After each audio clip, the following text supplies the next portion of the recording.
கல்யாணம் ஆன புதுசுல குக்கிங் நாலேட்ஜ் மட்டும் இல்ல, என் கிச்சன் நாலேட்ஜே ரொம்ப இருக்காது. அப்பன்னா இந்த இந்த சமையலுக்கு என்னென்ன பொருள் போடணுங்கிறது மட்டும் கிடையாது. இன்னைக்கு நம்ம கிச்சன்ல என்னென்ன பொருள் இருக்கு, இல்லங்கிறது கூட நமக்கு தெரியாது. எல்லாம் அந்த லாஸ்ட் மினிட்ல தான் இது இல்ல, அது இல்லன்னு சொல்லுவோம்.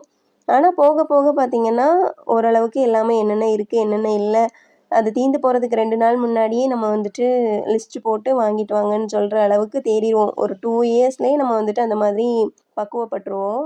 எங்க அம்மா எல்லாம் அடிக்கடி சொல்லுவாங்க, கல்யாணத்துக்கு முன்னாடி, "நீ வந்துட்டு சமையல் படிக்கலன்னா ரொம்ப கஷ்டப்படுவ, கஷ்டப்படுவேன்னு." நான் அப்போ வந்துட்டு ஈஸியா சொல்லிருவேன். "நீங்க என்ன அப்படி சமையல் பண்ணி கஷ்டப்பட்டுட்டீங்க? ஒரு சாம்பார 4 தடவ தொடர்ந்து வச்சா சாம்பார் ஈஸியா படிச்சிட போறோம். ரசத்த அது போல ஒரு 4, 5 தடவ வச்சோம்னா ரசம் தெரிஞ்சிரும்." அந்த மாதிரியெல்லாம் பேசுவேன்.